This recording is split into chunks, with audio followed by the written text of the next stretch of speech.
नमस्कार सभी मित्रों को, सभी साथियों को राधे राधे, सुप्रभात। मैं अजीत स्वागत करता हूं आपके अपने प्यारे परिवार रोजगार वेद अंकित पर। कैसे हैं आप सब लोग? आशा करता हूं बहुत अच्छे होंगे, स्वस्थ होंगे और तैयारी तो आपकी ज़बरदस्त शानदार चल रही है। ऐसे ही पढ़ते रहिए, यकीनन सफलता आपके कदमों में होगी। हम लोग बात करेंगे महत्वपूर्ण सेशन की और हम लोग मुगल डायनेस्टी पढ़ रहे हैं, मुगल वंश पढ़ रहे हैं। हम बाबर पढ़ रहे थे, बाबर के। आज हम युद्ध पढ़ेंगे, महत्वपूर्ण युद्धों के बारे में हम चर्चा करेंगे। हम लोगों ने कल बाबर के कुछ महत्वपूर्ण फैक्ट पढ़े। मैं एक जल्दी से मोटा मोटा रिवीजन करा देता हूं कि बाबर मुगल वंश का संस्थापक है। बाबर का वंश चगताई वंश हुआ करता था। बाबर जब भारत में आया तो उसने मुगल वंश की स्थापना की। बाबर के पिता का नाम उमर शेख मिर्जा था। बाबर की माता का नाम कुतलुब निगार खानम था। बाबर के पिता की मृत्यु 1494 में हो गई फरगना में। बाबर के पिता फरगना के राजा थे। 1494 में बाबर फरगना की गद्दी पर बैठा। जब वह बाबर फरगना की गद्दी पर बैठा तो मात्र 11 वर्ष का था। बाबर ने हमले की शुरुआत अगर बात करें तो 1497 में समरकंद पर की, लेकिन 1501 का उसका स्थायी आक्रमण माना जाता है कि 1501 में उसने समरकंद पर कब्जा कर लिया। 1504 में काबुल पर कब्जा कर लिया और इसी खुशी में 1507 में पादशाह की उपाधि या बादशाह की उपाधि धारण कर ली। हम लोग ये सारी चीजों से बात कर रहे हैं। हम बात कर रहे हैं कि मुवैयान पद शैली का जनक कौन है, तो बाबर है। बाबर ने चांदी के शाहरुख सिक्के चलाए। बाबर ने अपनी आत्मकथा तुर्की भाषा में बाबरनामा लिखी। बाबर ने खत बाबरी एक नई शैली चलाई। बाबर ने ही एक भूमि पैमाना या मापने की एक गज ए बाबरी नई इकाई चलाई। तो इन सारी चीज़ों को हम लोग पढ़ेंगे। हाँ जी, पेपर हिंदी इंग्लिश दोनों में आता है, दोनों में आ जाता है, तो हम लोग यहाँ पर चर्चा करते हुए चलेंगे। चलिए सभी लोग आ जाइए।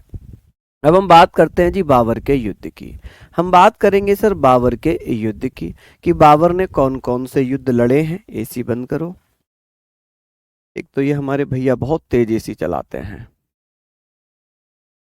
चलिए, हम लोग बात कर रहे हैं बाबर के बारे में। हम लोग बात करेंगे। सर आज कैमरा सही से नहीं दिखा रहा है, कोई प्रॉब्लम है क्या? देखो भाई, देखो।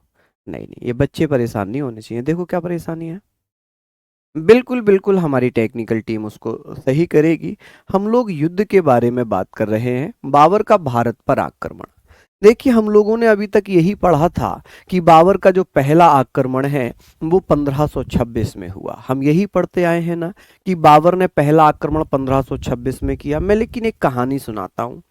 बाबर का भारत पर सर्वप्रथम आक्रमण 1518-1519 में हुआ था, जिसे बाजौर या भेरा भीरिय का युद्ध कहा जाता है। भारत में एक मुस्लिम जाति हुआ करती थी जिसे यूसुफ जाई जाति कहते हैं।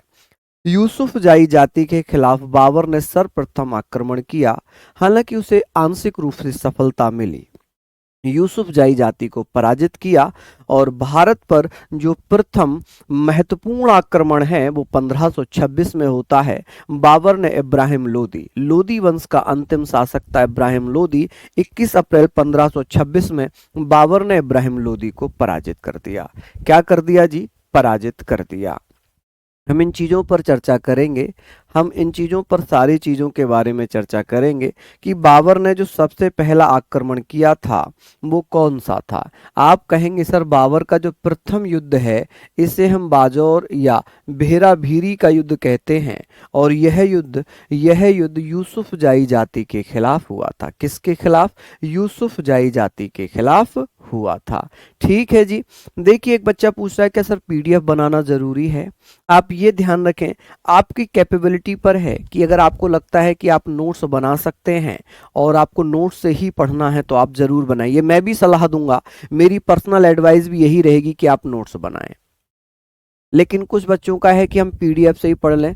तो जो बच्चे पीडीएफ से ही पढ़ना चाहते हैं तो जो हैंड रिटन पीडीएफ होता है उसका प्रिंट आउट निकलवा कर अपने पास सुरक्षित रख लें और उनसे फिर आप पढ़ना स्टार्ट कर दें। ठीक है जी। चलिए, तो हमने पढ़ा कि बाबर का भारत पर पहला आक्रमण होता है 1518-19 में, जिसे बाजौर या भेरा भीरी का युद्ध कहते हैं। बाजौर कह लें या भेरा भीरी का युद्ध कह लें, यूसुफ जाई जाति के विरुद्ध हुआ था और इसमें बाबर की जीत हो गई थी। इसमें किसकी जीत हुई थी? इसमें बाबर बाबर की जीत हुई। बाबर की क्या हो गई जी? जीत हुई। बाबर यहां पर क्या हो जाता है? बाबर की जीत हुई थी। ठीक है। चलिए, हम लोग यहां पर बात करेंगे कि बाबर का प्रथम आक्रमण किसके खिलाफ हुआ था? आप कहेंगे सर 1518 में। 1518-19 में क्या हुआ? 1518-19 में यूसुफ जाई जाति के खिलाफ हुआ था, जिसे हम बाजौर का युद्ध कहते हैं। क्या कहते हैं? जिसे हम बाजौर या भेरा भीरी का युद्ध कहते हैं। क्या कहते हैं? भेरा भीरा का युद्ध कहते हैं। भीरा का युद्ध कहा जाता है कि जिसमें बाबर ने इब्राहिम लोदी को पराजित कर दिया था, या यूसुफ जाई जाति को पराजित कर दिया था, या राणा सांगा को पराजित कर दिया था, या भैया महमूद लोदी को पराजित किया था। आप कहेंगे सर यूसुफ जाई जाति को पराजित कर दिया था। ठीक है जी। चलिए, बात आती है कि बाबर का जो सबसे महत्वपूर्ण भारत में आक्रमण माना जाता है, जिससे मुगल वंश की स्थापना हुई थी, उसका नाम क्या है? उसका नाम हो जाएगा पानीपत का प्रथम युद्ध। पानीपत का प्रथम युद्ध, जिस युद्ध से भारत में बाबर ने मुगल वंश की स्थापना की।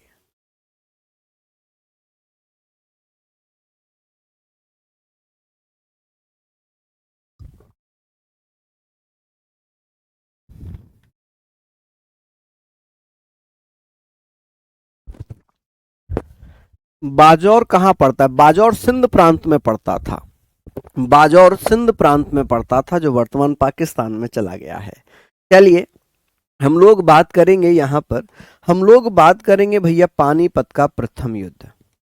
पानीपत का प्रथम युद्ध कब हुआ है? आप कहेंगे सर 21 अप्रैल 1526 में। 21 अप्रैल 1526 में पानीपत का पहला युद्ध हुआ, जिसमें बाबर ने इब्राहिम लोदी को पराजित कर दिया। किसको पराजित कर दिया? बाबर ने इब्राहिम लोदी को पराजित कर दिया। बाबर की तरफ से उस्ताद अली और मुस्तफा बाबर के निशानेबाज थे। बाबर ने कलंदर की उपाधि धारण की। बाबर ने इस युद्ध में तुलुगमा युद्ध पद्धति अपनाई। तोपों की सजावट उस्मानी पद्धति से की गई। पहली बार तोपों का प्रयोग किया गया और इब्राहिम लोदी युद्ध स्थल में मारा गया। बहुत महत्वपूर्ण सेशन बन जाएगा ये, क्योंकि आज जो है बहुत महत्वपूर्ण है। यहां पर हम बात करेंगे पानीपत का पहला युद्ध कब हुआ था। आप पानीपत हरियाणा में पड़ता है। पानीपत का पहला युद्ध आप कहेंगे सर 21 अप्रैल 1526 में हुआ था। कब? 21 अप्रैल 1526 में बाबर ने इब्राहिम लोदी को हराया था पानीपत के प्रथम युद्ध में, और बाबर ने भारत में क्या किया है? मुगल वंश की स्थापना की। यह पहली बार होगा जब बाबर ने भारत में तोप का प्रयोग किया था। हालांकि बाबर ने जब बाबरनामा लिखी, आत्मकथा लिखी है बाबरनामा, बाबरनामा में बाबर ने लिखा है कि उसने सबसे पहले बारूद का प्रयोग बाजौर के युद्ध में किया था। अब भैया या तो वनडे एग्जाम में गलत आता है, या फिर वनडे एग्जाम में पहला नाम दिया जाता है पानीपत के प्रथम युद्ध को। पानीपत के प्रथम युद्ध में पहली बार तोप खाने का प्रयोग किया गया। क्या किया गया? तोप खाने का प्रयोग किया गया।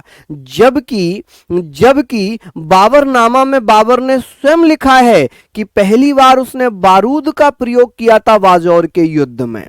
लेकिन हमारे वनडे एग्जाम में हमेशा यही पूछा जाता है कि पहली बार तोप का प्रयोग किस युद्ध में किया गया। तब आता है पानीपत का प्रथम युद्ध। कौन सा? पानीपत का प्रथम युद्ध। तो आप भी यही लिखना, पानीपत के प्रथम युद्ध में बाबर ने तोप खाने का प्रयोग किया, तोप का प्रयोग किया। ठीक है जी। चलिए, आगे हम बात करते हैं कि सर इस युद्ध में बाबर ने किसको हराया था? इब्राहिम लोदी इस युद्ध में मारा गया। अब इस युद्ध को जीतने का श्रेय किसे दिया? बाबर ने कहा कि भैया इस युद्ध को जीतने का जो श्रेय है, इस युद्ध को जीतने का श्रेय किसे दिया जाता है? तो बाबर ने कहा कि मैं इस युद्ध को जीतने का श्रेय अपने निशानेबाजों को दूंगा, अपने धनुषधारियों को दूंगा। तो आप कहेंगे सर उस्ताद अली और मुस्तफा बाबर के निशानेबाज तीरंदाज थे, जो धनुषधारी थे, इनको बाबर ने पानीपत का प्रथम युद्ध जीतने का श्रेय दिया है। चलिए बहुत बढ़िया, चलिए बहुत बढ़िया। सर मोबाइल से पीडीएफ से पढ़ेंगे तो चलेगा क्या? देखिए मोबाइल में पीडीएफ है आपकी, आप पढ़ रहे हैं, मोबाइल डाउन हो जाए, मोबाइल खो जाए, मोबाइल टूट जाए, खराब हो जाए, तो आपकी सारी मेहनत मोबाइल के साथ खत्म हो गई? हो गई या नहीं हो गई बताओ? वो पीडीएफ मोबाइल में ही थी, मोबाइल टूटने से खत्म हो जाएगा सारा कुछ, फिर आप क्या करोगे? फिर आप क्या करोगे, है ना? चलिए, तो हम लोग ये सारी चीजें सर पहले से नोट्स बनाए हैं, तो बनाएं या नहीं बनाएं? देखिए जिसके पास नोट्स है, मैं एक पर्सनल सलाह दे रहा हूं अपना छोटा भाई बहन मानकर, जिसके पास नोट्स हैं वो क्लास ना लें, उनको क्लास लेने की कोई आवश्यकता नहीं है, वो उन्हीं नोट्स को बार बार रिवाइज कर लें। आप समझे, 2 मिनट का टाइम आप मुझे दें, मैं अभी पढ़ाऊंगा। मैं पहले आपके मुद्दों पर आ जाता हूं, क्योंकि बहुत सारे बच्चों के कमेंट्स भी हैं कि सर हमारे पास ऑलरेडी नोट्स बने हुए हैं, हमने नवीन सर की क्लास से नोट्स बनाए। मैं आपको ये सलाह दूंगा, जिन्होंने नोट्स बना रखे हैं, सर ने बहुत बेहतरीन नोट्स बनवाए हैं, तो आप उन्हीं को रिवाइज कर लें। आप क्लास में टाइम ना दें, आप केवल उन्हीं नोट्स को रिवाइज करें। उसके बाद बस आप 12 बजे वाला प्रैक्टिस सेट लेते रहें, 12 बजे वाला जीएस का प्रैक्टिस सेट लेते रहें, Sunday to Sunday mock test लगाते रहे, बस। आपको फिर हिस्ट्री पढ़ने की आवश्यकता नहीं है, क्योंकि नोट्स आपके कंप्लीट हैं। देखिए हमारा पहला एम तो यही होता है ना कि पहले हम नोट्स बना लें, नोट्स बनाकर पढ़ लें, ठीक है, और फिर हम प्रैक्टिस लगाते रहे। तो चाहे आपने यहां से बनाए हो, चाहे सर की क्लास से बनाए हो, नोट्स एक जैसे ही होंगे, ठीक है जी। चलिए, तो बहुत बढ़िया, आप ऐसे ही पढ़िए, हम लोग यहां पर पढ़ लेते हैं। तो एक बार मेरे साथ पढ़िए कि उपाधि, उपाधि का मतलब होता है जब राजा कोई खुश हो जाता है, वो अपने आप को एक उपाधि दे देता है कि मैं कलंदर हूं, मैं उदारता का देवता हूं, मुझ में दयालुता है, मुझ में काइंडनेस है। चलिए लिखिए आप लोग इसको। हम लोग बात करते हैं कि बाबर का जो पहला युद्ध था, पानीपत का युद्ध, कब लड़ा गया था? आप कहेंगे सर ये लड़ा गया था 21 अप्रैल 1526 में। बाबर ने इब्राहिम लोदी के साथ युद्ध लड़ा। बाबर के इसमें निशानेबाज कौन कौन थे? आप कहेंगे सर उस्ताद, कौन कौन थे माय डियर? आप बता देंगे सर उस्ताद अली था और मुस्तफ़ा था। उस्ताद अली एवं मुस्तफ़ा, इन्हीं को युद्ध जीतने का श्रेय दिया, मुस्तफ़ा, ठीक है। कौन भैया? मुस्तफ़ा। चलिए हम बात करेंगे उपाधि बाबर ने कौन सी ली थी? कलंदर की उपाधि ली पानीपत के युद्ध में। और युद्ध पद्धति तुलुगमा युद्ध पद्धति अपनाई गई थी, तुलुगमा युद्ध पद्धति अपनाई। तोपों की सजावट उस्मानी पद्धति से की थी। उस्मानी पद्धति क्या होती है? उस्मानी पद्धति होती है दो गाड़ियों के बीच में तोप को रखकर चलाना, दो गाड़ियों के बीच में तोप को रखकर चलाना। बाबर ने पहली बार तोप खाने का प्रयोग किया, ठीक है। इस युद्ध स्थल में इब्राहिम लोदी मारा गया। कौन मारा गया जी? आप कहेंगे इब्राहिम लोदी मारा जाता है। कौन मारा गया जी? इब्राहिम लोदी मारा गया। तो इसको भी आप लोग लिख लीजिए, जल्दी से लिख लीजिए, हालांकि आप लोग लिख चुके होंगे। अब बात आ जाती है खानवा के युद्ध की। हम बात करेंगे सर खानवा का युद्ध।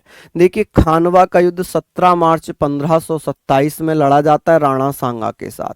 राणा सांगा के साथ इस युद्ध में बाबर ने गाजी की उपाधि धारण की। एक नारा दिया था जिहाद। जिहाद का मतलब होता है, देखिए वास्तविक जो जिहाद का मतलब है वो होता है कि इस्लाम धर्म का किसी को बिना डराए धमकाए विकास करना, डेवलपमेंट करना, कि आप किसी को बिना डराए धमकाए इस्लाम धर्म में उसको ला सकते हैं, इस्लाम धर्म का प्रचार प्रसार कर सकते हैं। लेकिन आज की डेट में इसका मतलब ही बदल चुका है। इसका मतलब क्या है? इसका मतलब यह है कि भाई मुस्लिम लड़के हिंदू लड़कियों से विवाह कर लो और हिंदू लड़के मुस्लिम लड़कियों से विवाह कर लो। बॉम्ब बना लो और कह दो कि जी हमारा इस्लाम धर्म खतरे में है, और बॉम्ब बनाकर, ह्यूमन बॉम्ब बनाकर फट जाओ। तो ये जिहाद नहीं है। जिहाद का वास्तविक मतलब होता है कि बिना किसी को डराए धमकाए, बिना किसी को लालच दिए हुए इस्लाम धर्म का प्रचार प्रसार करना। लेकिन आजकल तो कुछ और ही है कि इस्लाम धर्म खतरे में है, बॉम्ब बन गए और उड़ा दिया सबको। तो वो जिहाद नहीं है, वो जाहिलपन है, वो जाहिलपन है। ठीक है जी, चलिए हम लोग यहाँ पर बात करेंगे, हम बात कर रहे हैं भैया यहाँ पर जिहाद, सैनिकों का मनोबल बढ़ाने के लिए तमगा कर, कौन सा कर भैया, तमगा एवं व्यापारिक कर समाप्त कर दिए थे। जब बाबर की सेना लड़ते लड़ते थक गई तो बाबर ने कहा जो सैनिकों से कर लिया जाता था, जिसको तमगा कर कहते थे, व्यापारिक कर कहते थे, उनको समाप्त कर दिया गया। क्या कर दिया? समाप्त। खानवा का युद्ध कब हुआ है? आप कहेंगे सर खानवा का युद्ध कब हुआ है, जल्दी से बताइए। साइड हो जाऊं? बिल्कुल हो जाता हूं। खानवा का युद्ध 17 मार्च 1527 में राणा सांगा के साथ लड़ा गया। राणा सांगा की इसमें हार हो जाती है। इसमें क्या हो गई? इनकी हार हो जाती है। राणा सांगा को इनके बहनोई ने, बहनोई जानते हैं? बहनोई यानी कि जीजा, जीजा आप जानते हैं, दीदी का पति, जीजा ने जहर दे दिया। क्या कर दिया जी? जहर, पॉइजन दिया, जहर दिया, जिस कारण 1528 में इनकी मृत्यु हो गई। जिस कारण 1528 में राणा सांगा की मृत्यु हो गई। क्या हो गई जी? राणा सांगा की मृत्यु हो जाती है। क्या हो जाती है? राणा सांगा की मृत्यु हो जाती है। किसकी मृत्यु हो गई जी? राणा सांगा की। 1527 में कौन सा युद्ध लड़ा गया था? खानवा का युद्ध। किसने लड़ा था? बाबर ने। किसके साथ? राणा सांगा के साथ। बाबर ने कौन सी उपाधि धारण की थी? गाजी की। बाबर ने कौन सा नारा दिया था? जिहाद का। बाबर ने सैनिकों का मनोबल बढ़ाने के लिए कौन कौन से कर माफ कर दिए थे? एक तो तमगा कर, इसको भैया क्या लिखेंगे? तमगा कर ही लिखेंगे। क्या लिखेंगे भैया? इसको मेडल ना लिखकर क्या लिखेंगे भैया? तमगा कर ही लिखेंगे। ठीक है माय डियर, कौन सा कर लिखेंगे? तो आप कह देंगे सर इसको हम तमगा कर ही लिखेंगे। तमगा टैक्स एंड भैया बिजनेस टैक्स यानी कि व्यापारिक टैक्स को समाप्त कर दिया था। चलिए आगे बात कर लेते हैं। ये सारी चीजें लिख ली कि बाबर का जो जीजा है, बाबर का जो फरगना बेटा उज्बेकिस्तान में पड़ता है। हम बात करते हैं बाबर के जीजा या बहनोई ने, जो बहनोई यानी कि दीदी का हस्बैंड, उसने भैया क्या कर दिया? जहर दे दिया, जिस कारण 1528 में राणा सांगा की मृत्यु हो गई। क्या हो गई जी? मृत्यु हो गई। लिख लिया आप लोगों ने? बिल्कुल, अमन सिंह कह रहे हैं सर 3-4 प्रश्नों के लिए हमें इतना पढ़ना पड़ेगा। 3-4 भी नहीं, 2 से 3 प्रश्नों के लिए आपको इतना पढ़ना पड़ेगा, पूरा इतिहास पढ़ना पड़ेगा। चलिए हम बात करेंगे खानवा का युद्ध कब हुआ। हम बात करेंगे खानवा का युद्ध कब हुआ है, तो कब हुआ है भैया? चलिए बताइए। आप कहेंगे सर खानवा का युद्ध कब लड़ा गया, जल्दी जल्दी से बता दीजिए। आप कहेंगे सर 17 मार्च 1527 में। कब भैया? आप कहेंगे 17 मार्च 1527 में। 1527 में राणा सांगा के साथ, किसके साथ? राणा सांगा के साथ भैया युद्ध होता है। राणा सांगा को हरा दिया। बाबर ने किसको हराया? राणा सांगा को हराया। बाबर ने यहाँ पर गाजी की उपाधि धारण कर ली। गाजी, गाजी का मतलब होता है काफिरों की हत्या करने वाला। और नारा दिया था इसने, नारा दिया था जिहाद का। किसका? जिहाद का स्लोगन दिया, नारा दिया। सैनिकों का मनोबल बढ़ाने के लिए तमगा एवं व्यापारिक कर समाप्त कर दिया। व्यापारिक कर क्या कर दिया जी? व्यापारिक कर समाप्त कर दिया। क्या कर दिया जी? व्यापारिक कर समाप्त कर दिया। क्लियर हो गई चीजें यहाँ तक? आगे बात करते हैं, इनको हम लोग पढ़ लेते हैं।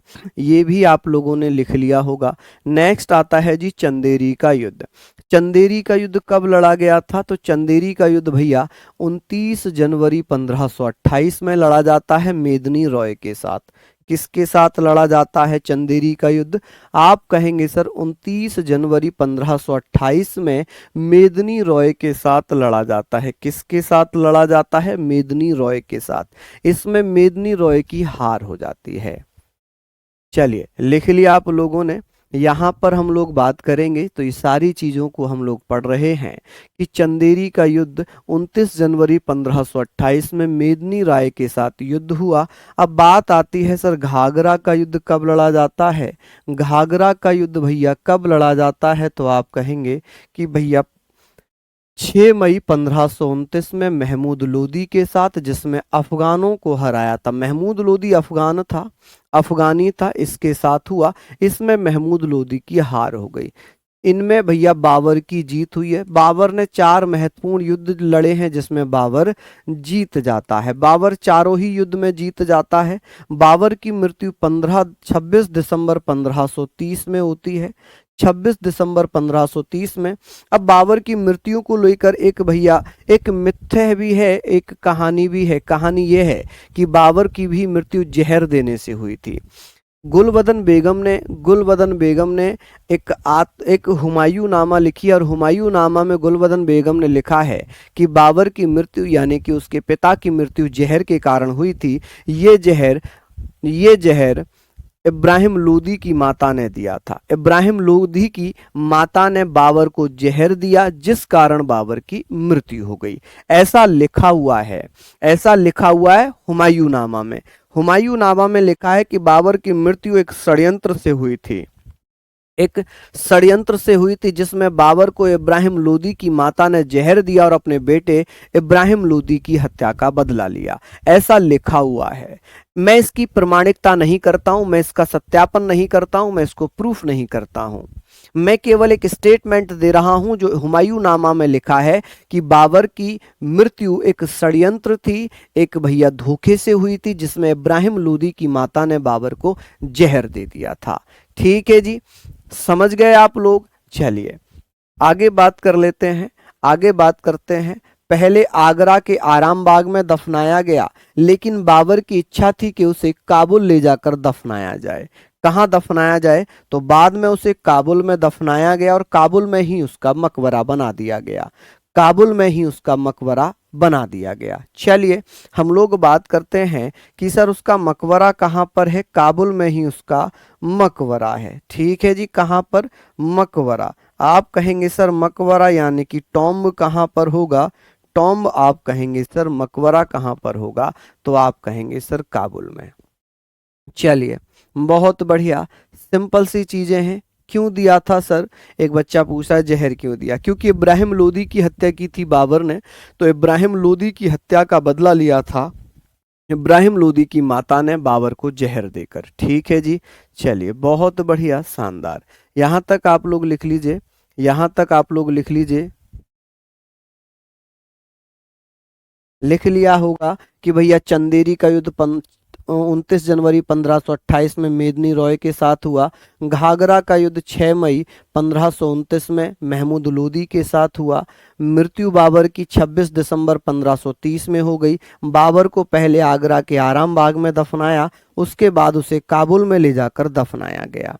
काबुल में ही उसका मकबरा बना दिया गया। क्या बना दिया गया, मकबरा। काबुल बेटा अफगानिस्तान में, अफगानिस्तान की राजधानी नहीं पड़ता है, काबुल है, हैं। चलिए यहाँ तक आप लोग लिखेंगे, यहाँ तक आप लोग इसको लिख लेंगे। जल्दी जल्दी से बताइए, लिख कर पढ़ाऊँ। चलिए लिख कर पढ़ाता हूँ।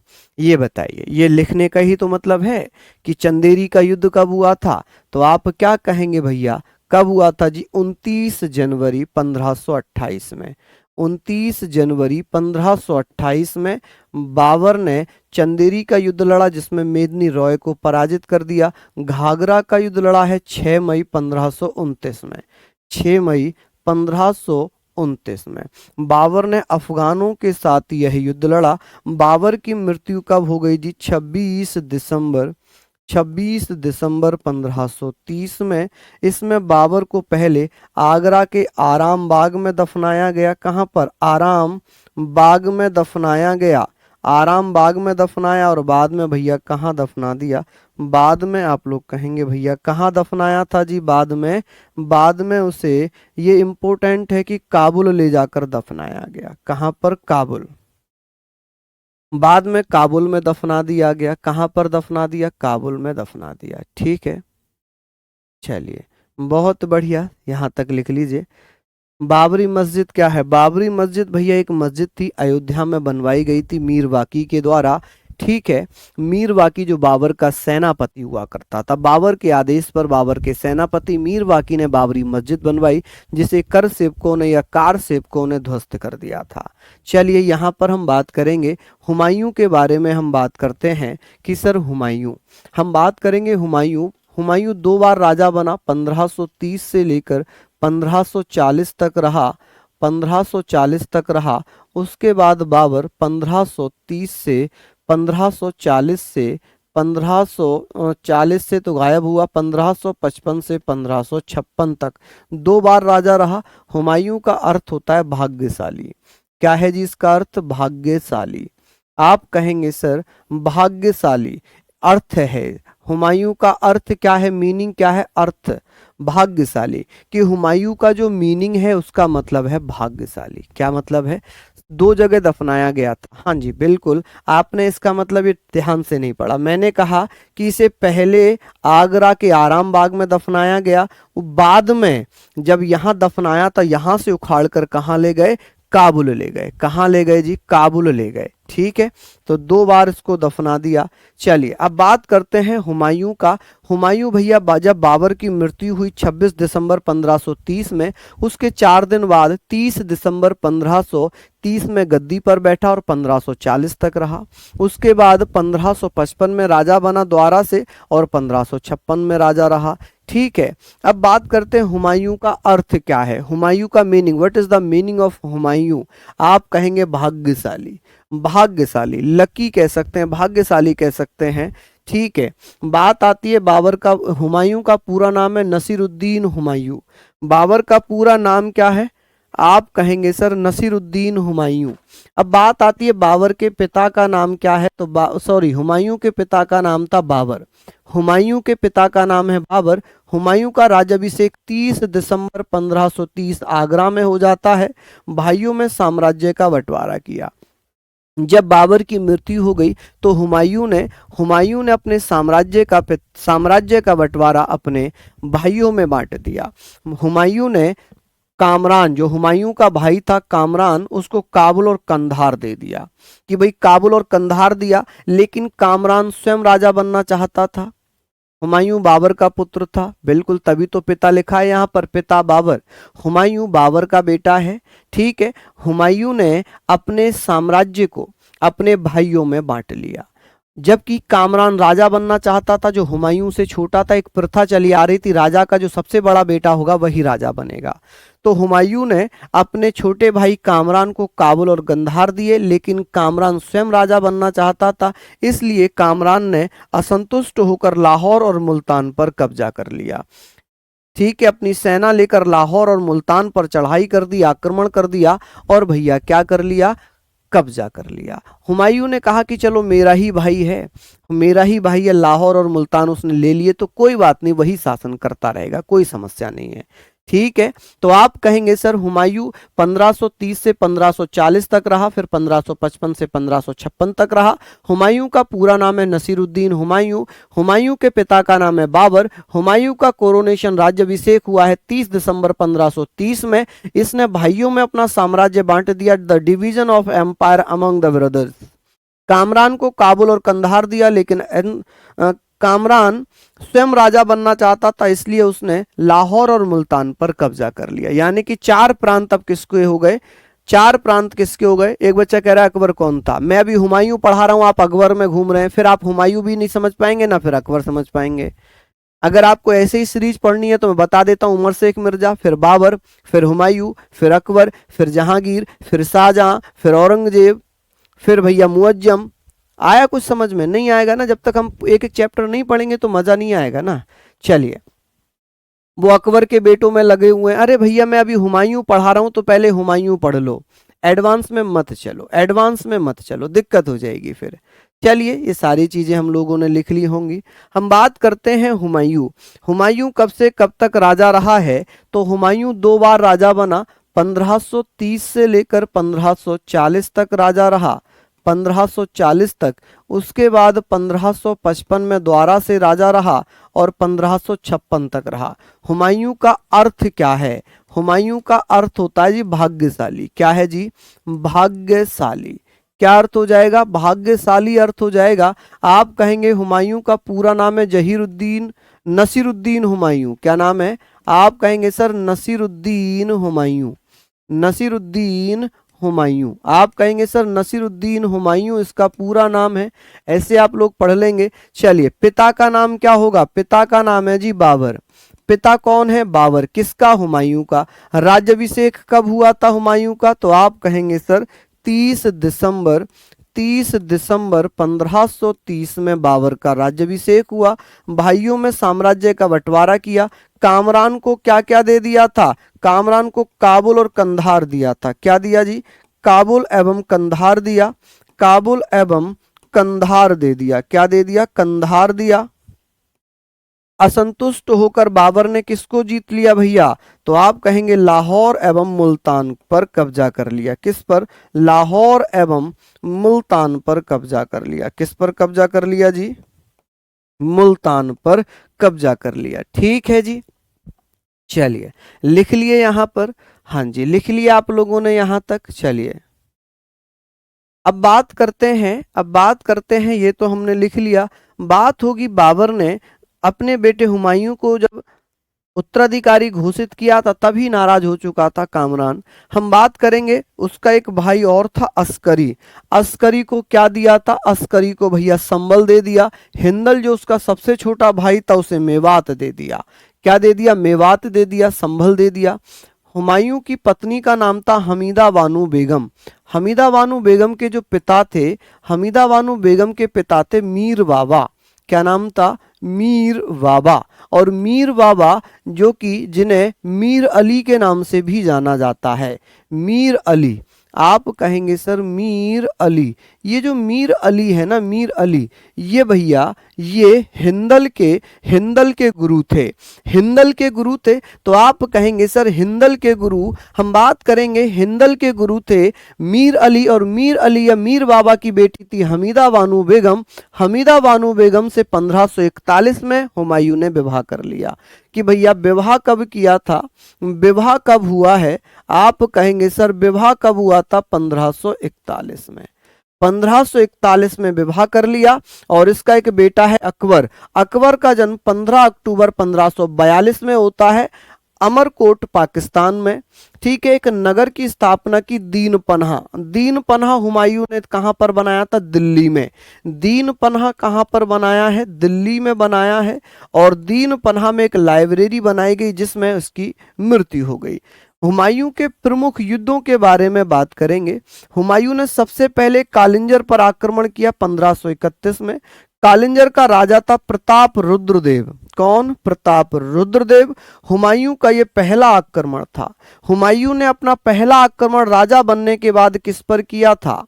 किस पर किया था? आप कहेंगे 1531 में हुमायूं ने पहला आक्रमण किया था कालिंजर पर। कालिंजर का राजा कौन था? आप कहेंगे सर कालिंजर का राजा था, हाँ जी, 29 दिसंबर। अच्छा, गलत है ये। ओहो, आप सही लिख लो रंजन, सही लिख लो भैया। हाँ जी, चलिए आप लोग सही लिख लीजिए, है ना जी। चलिए, बाकी जिसको सही लग रहा है वो सही लिख लेंगे। चलिए, हमने बात की कालिंजर पर आक्रमण होता है 1531 में हुमायूं का। हुमायूं ने प्रताप रुद्रदेव को पराजित किया और ये हुमायूं का भारत में पहला आक्रमण था। जल्दी से इसको नोट डाउन कर लीजिए।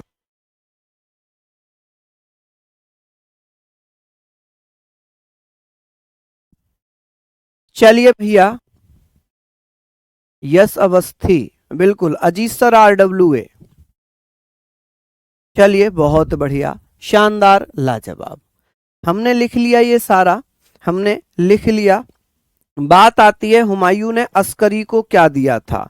हुमायूं ने अस्करी को संभल दिया। क्या दिया भैया? संभल। आप कहेंगे भैया अस्करी को संभल दे दिया। ठीक है जी। हिंदल को मेवात दे दिया। क्या दे दिया? मेवात दिया। चलिए, बाबर की पत्नी थी हमीदा बानो बेगम, सॉरी, हुमायूं की पत्नी थी हमीदा बानो या हमीदा बानो बेगम, बानो बेगम। ठीक है जी, बेगम। इनके पिता कौन थे? इनके पिता थे भैया मीर अली। कौन थे? मीर अली। मीर अली को ही मीर बाबा कहा जाता था। क्या कहते थे? मीर बाबा कहते थे। ठीक है जी, मीर बाबा। पुत्र कौन था? अकबर था। कौन था जी? अकबर इनका पुत्र था। चलिए, एक नगर बसाया था दीन पन्हा। दीन पन्हा किसने बसाया था? हुमायूं ने। कहां पर? दिल्ली में। कहां पर? दिल्ली में। ये वही दीन पन्हा होगा जिसकी लाइब्रेरी से गिरकर हुमायूं की मृत्यु हो गई। कालिंजर पर आक्रमण कब किया है? 1531 में। 1531 ईस्वी में। 1531 ईस्वी में कालिंजर का राजा था प्रताप रुद्रदेव। कौन था? प्रताप रुद्रदेव। आप कहेंगे प्रताप रुद्रदेव था। हुमायूं का अंतिम आक्रमण, ये हुमायूं का पहला आक्रमण था, प्रथम आक्रमण। कि भैया हुमायूं का प्रथम आक्रमण कौन सा था? कालिंजर पर आक्रमण किया था। कालिंजर पर आक्रमण किया था। चलिए आगे बात करते हैं। यहां तक हम लोगों ने सारी चीजें पढ़ ली। यहां तक हम लोगों ने सारी चीजें पढ़ ली। लिख लेंगे। आगे बात आती है कि दोहरिया का युद्ध है, जिसे वर्तमान में हम देवरिया बोलते हैं।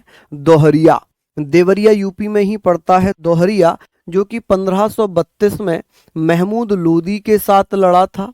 ठीक है, इसमें भी हुमायूं की जीत हो गई। एक चुनार का घेरा किया 1532 में। 4 महीने लगातार किले के घेरे रहने के बाद शेर खां तथा हुमायूं के बीच समझौता हुआ। ये वही शेर खां है जो आगे चलकर आगे चलकर किस नाम से जाना गया? आगे चलकर भैया शेर शाह के नाम से जाना गया। किसके नाम से? शेर शाह सूरी के नाम से जाना गया। शेर शाह सूरी के नाम से जाना गया। ठीक है, हम बात करेंगे दोहरिया का युद्ध कब हुआ है। दोहरिया का युद्ध हुआ है भैया कब? 1532 में। दोहरिया के युद्ध में हुमायूं ने किसको पराजित किया है? महमूद लोदी को पराजित कर दिया। चुनार का किला कब घेरा था हुमायूं ने? 1532 में। इसमें 4 महीने लगातार किले को घेरे रखा। बाद में शेर खां और हुमायूं के बीच में समझौता हुआ। शेर खां ने अपने बेटे को हुमायूं की सेवा में भेज दिया। अब शेर खां इसी का बदला लेगा। किसमें? चौसा के युद्ध में। शेर खां चौसा के युद्ध में हुमायूं को पराजित करता है 1539 में। और भैया फिर 1540 में बिलग्राम या कन्नौज के युद्ध में हुमायूं को पराजित करके भागने पर मजबूर कर देता है। चलिए, तो ये सारी चीजें आप लोग लिख लें, है ना जी, इसको लिख लें। चांदनी कुमारी कह रहे हैं बैक जाएं। लो जी भैया, लो लिख लो भैया इसको। चलिए जल्दी से लिख लीजिए, जल्दी से लिख लीजिए।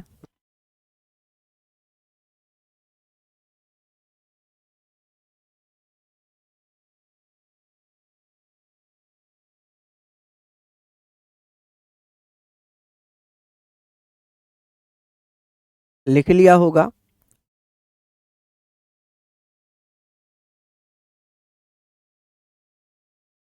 चलिए आगे चलते हैं। ये भी आप लोगों ने लिख लिया। अब इसको फटाफट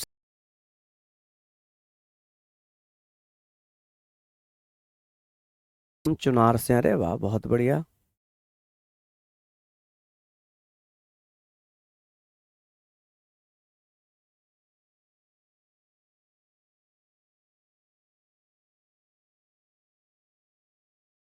चलिए बहुत शानदार, बहुत बढ़िया।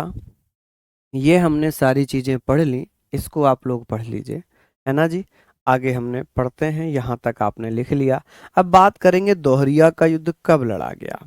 दोहरिया का युद्ध कब लड़ा जाता है? तो आप कहेंगे सर दोहरिया का युद्ध 1532 में लड़ा जाता है। इसमें महमूद लोदी के साथ हुआ। चुनार का युद्ध भी 1532 में ही होता है।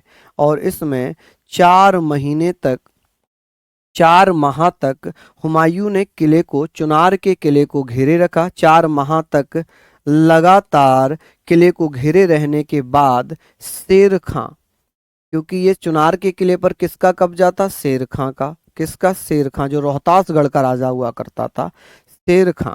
अब शेर खां ने क्या किया? शेर खां एवं हुमायूं के मध्य क्या हो जाता है? समझौता हो जाता है। के बीच समझौता हुआ। क्या हुआ? समझौता हो जाता है।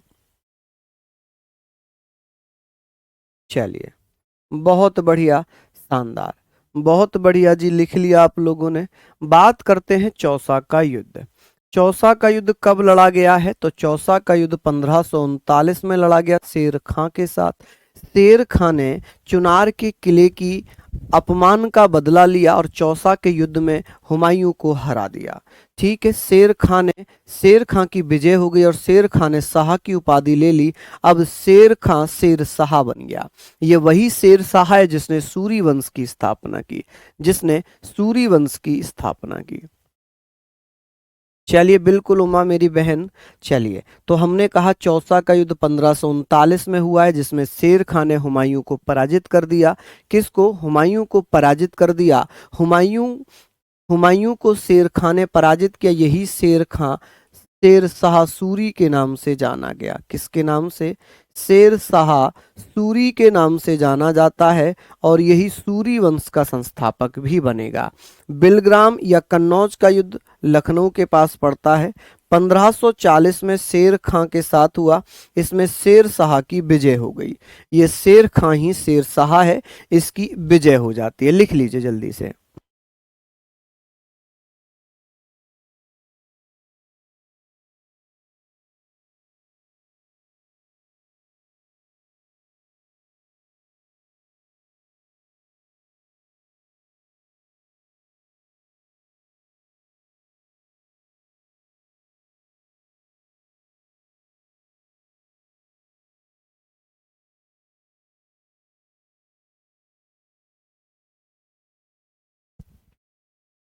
चलिए, बहुत बढ़िया, लिख लिया आप लोगों ने। यहाँ तक आप लोगों ने लिख लिया होगा। हम बात करते हैं चौसा का युद्ध। हम बात करते हैं चौसा का युद्ध कब हुआ है? 1539 में शेर शाह के साथ। इसमें हुमायूं की हार हो जाती है। इसमें हुमायूं की हार हो गई। हुमायूं की हार हो गई। शेर खां ने शाह की उपाधि धारण कर ली। शाह की उपाधि धारण कर ली। क्या धारण कर ली? उपाधि धारण कर ली। बिलग्राम या कन्नौज 1540 में हुआ। इसमें शेर शाह की जीत हो गई। किसकी? शेर शाह इसमें जीत जाता है। ठीक है, यहाँ पर हुमायूं भैया क्या है? हुमायूं यहाँ पर भाग निकला और गर्भनाशा में जा रहा था, तब वहां डूबने से बचाया था भित्ती ने। भिस्ती जिसे निजाम कहते हैं। जब हुमायूं को निजाम ने बचा लिया गंगा में, गर्भनाशा में गंगा जी बह रही थी, वहां पर हुमायूं को बचा लिया जाता है डूबने से। तो हुमायूं ने वादा किया कि मैं आपको बादशाह जरूर बनाऊंगा। हुमायूं ने गर्भनाशा में डूबने से बचाने का रिजल्ट ये दिया कि भिस्ती या निजाम को एक दिन का बादशाह घोषित कर दिया। निजाम ने एक दिन में ही चमड़े के सिक्के चला दिए। आपको याद होगा, एक क्वेश्चन आता है कि चमड़े के सिक्के किसने चलाए थे? तो चमड़े के सिक्के, कॉइन ऑफ लेदर, तो आप कहेंगे सर निजाम ने चलाए थे। किसने चलाए थे? निजाम ने चलाए थे। तो ये चीजें भी आप लोगों की इंपॉर्टेंट है, इनको आप लोग लिख लें। चलिए, लिख लिया होगा, लिख लिया होगा यहाँ तक। आगे बात करते हैं सरहिंद का युद्ध। हम लोग यहाँ पर बात करेंगे कि सर सरहिंद का युद्ध क्या है। 1555 में सिकंदर के साथ भैया युद्ध होता है। इसमें हुमायूं की विजय हो जाती है। हुमायूं की ओर से बैरम खान ने भाग लिया। हुमायूं ज्योतिष विद्या में विश्वास करता था, इसलिए 7 दिन 7 रंग के कपड़े पहनता था। सोमवार में यानी कि मंडे में व्हाइट कलर के, ट्यूसडे में रेड कलर के, वेडनेसडे में ग्रीन कलर के और थर्सडे में येलो कलर के, शुक्रवार को गुलाबी यानी कि पिंक और शनिवार को काले वस्त्र पहनता था। तो आप कहेंगे भैया सरहिंद का युद्ध 1555 में सिकंदर लोदी के साथ हुआ, सिकंदर सूरी के साथ हुआ, सिकंदर शाह के साथ हुआ। तो आप कहेंगे सिकंदर शाह सूरी के साथ लड़ा गया है। क्या हुआ है? लड़ा गया। इसमें हुमायूं की जीत हो जाती है क्योंकि हुमायूं की सहायता की थी एक ईरान का शासक था। ईरान का शासक था शाह तैमास्प। शाह तैमास्प की सहायता से हुमायूं भारत पर पुनः आक्रमण करता है और सरहिंद, जो मच्छीवाड़ा सरहिंद पंजाब का युद्ध था, उसको जीत लिया। जब उसको जीत लिया, बाबर पुनः दिल्ली की गद्दी पर बैठा। 1555 में पुनः राजा बना और 1556 में उसकी मृत्यु हो गई। क्या हो गई, मृत्यु हो गई जी। ठीक है जी। चलिए, हुमायूं की ओर से बैरम खान ने भाग लिया। किसने भाग लिया, बैरम खान ने भाग लिया। हुमायूं ज्योतिष विद्या में विश्वास करता था, इसलिए 7 दिन 7 रंग के कपड़े, सोमवार, बुधवार, शुक्रवार, मंगलवार, गुरुवार, शनिवार। जल्दी जल्दी से लिख लीजिए, जल्दी से इसको नोट डाउन कर लीजिए, जल्दी से नोट डाउन करिए भैया इसको। बहुत शानदार जी।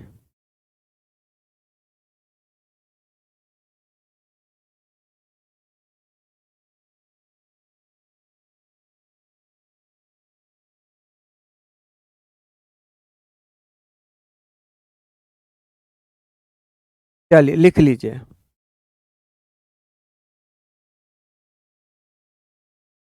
लिख लिया आप लोगों ने यहाँ तक। चलिए बहुत बढ़िया, हाँ जी, बहुत शानदार। तो ये सारी चीजें आप लोगों ने लिख ली। बिल्कुल बिल्कुल भैया, सही कह रहे हैं आप, बिल्कुल बिल्कुल सही कह रहे हैं। मैंने समझ लिया आपकी बातों को, आपकी बातों को मैंने दिल से समझ लिया है। आपके दिल से जो मेरे प्रति प्यार निकला है उसको मैं सम्मान करता हूँ। बहुत बहुत धन्यवाद इस सम्मान के लिए। ऐसे ही आप लोग सम्मान देते रहें, ठीक है भैया। चलिए, मैं देखिए, हम लोग बात कर रहे हैं सरहिंद का युद्ध कब लड़ा गया। 1555 में युद्ध हुआ सिकंदर के साथ, सिकंदर शाह सूरी के साथ। इसमें हुमायूं की जीत हो गई। हुमायूं की ओर से बैरम खान, जो अकबर का संरक्षक बनेगा, जो अकबर का रिजेंट बनेगा, जो अकबर का बॉडीगार्ड बनेगा, उसने बैरम खान सिकंदर शाह सूरी को पराजित किया और हुमायूं को पुनः राजा बनने में मदद की। हुमायूं ज्योतिष विद्या में विश्वास करता था, इसने 7 दिन अलग अलग कपड़े पहनना प्रारंभ कर दिया। चलिए यहां तक हमने लिख लिया। चलिए भैया यहां तक हमने लिख लिया। अब बात करेंगे सर, सरहिंद का युद्ध कब लड़ा गया था। सरहिंद का युद्ध कब लड़ा गया था, आप कहेंगे 1555 में सिकंदर शाह के साथ। किसके साथ, सिकंदर शाह के साथ। आप कहेंगे सर सिकंदर शाह के साथ, सिकंदर शाह के साथ युद्ध लड़ा जाता है। हुमायूं की विजय हो गई। हुमायूं की ओर से बैरम खान ने युद्ध लड़ा। किसने युद्ध लड़ा, बैरम खान ने युद्ध लड़ा। अब हुमायूं ज्योतिष विद्या में विश्वास करता था। किसमें, ज्योतिष विद्या में विश्वास करता था। क्या करता था जी, विश्वास करता था। और इसी कारण वो 7 दिन अलग अलग कपड़े पहनता था। आप कहेंगे जैसे सोमवार है, सोमवार में सफेद कपड़े, सफेद वस्त्र पहनता था। मंगलवार को लाल वस्त्र पहनता था। कौन से लाल, बुधवार को हरा वस्त्र पहनता था। क्या, बुधवार को हरा वस्त्र पहनता था। गुरुवार को पीला वस्त्र पहनता था, येलो। शनिवार को काला वस्त्र पहनता था, ठीक है जी। और शुक्रवार को वो भैया गुलाबी वस्त्र पहनता था। कौन सा, गुलाबी वस्त्र पहनता था, ठीक है जी। तो ये चीजें आप लोगों ने लिखनी है, ये सारी चीजें आप लोगों ने लिखनी है। चलिए आगे हम लोग बात करते हैं, लिखते हैं कि भैया इसकी मृत्यु कब हो गई। ये लास्ट होगा आज का। हम बात करेंगे हुमायूं की मृत्यु हो गई है जनवरी 1556 में दीन पना भवन, जो कि दिल्ली में है, वहां की पुस्तकालय से गिरकर मृत्यु हो गई। ऐसा लिखा है इसके बारे में कि ये जीवन भर लड़खड़ाता रहा और लड़खड़ाते हुए इसकी मृत्यु हो गई। ऐसा कहा है इतिहासकारों ने कि हुमायूं जीवन भर इधर से उधर लड़खड़ाता रहा, भागता रहा, और इसी कारण लड़खड़ाते हुए दीन पनाह में जो लाइब्रेरी इसने खुद बनवाई थी उसकी सीढ़ियों से गिरकर मृत्यु हो गई। इसका मकबरा दिल्ली में हमीदा बानो बेगम, जो इसकी पत्नी है, इन्हें हाजी बेगम के नाम से भी जानते हैं। हमीदा बानो बेगम को हाजी बेगम कहते हैं। हाजी बेगम के कहने पर अकबर द्वारा इस मकबरे का निर्माण करवाया गया है। चलिए, तो ये सारी चीजें आप लोग लिख लेंगे। कल हम शेर शाह सूरी के बारे में, अकबर के बारे में बात करेंगे। तो यहाँ तक आप लोगों ने लिखा है, अच्छे से आप लोग पढ़ते रहें, मेहनत करते रहें। फिर मिलेंगे अभी दोपहर 12 बजे आपके प्रैक्टिस सेट में। तब तक के लिए जय हिंद, जय भारत।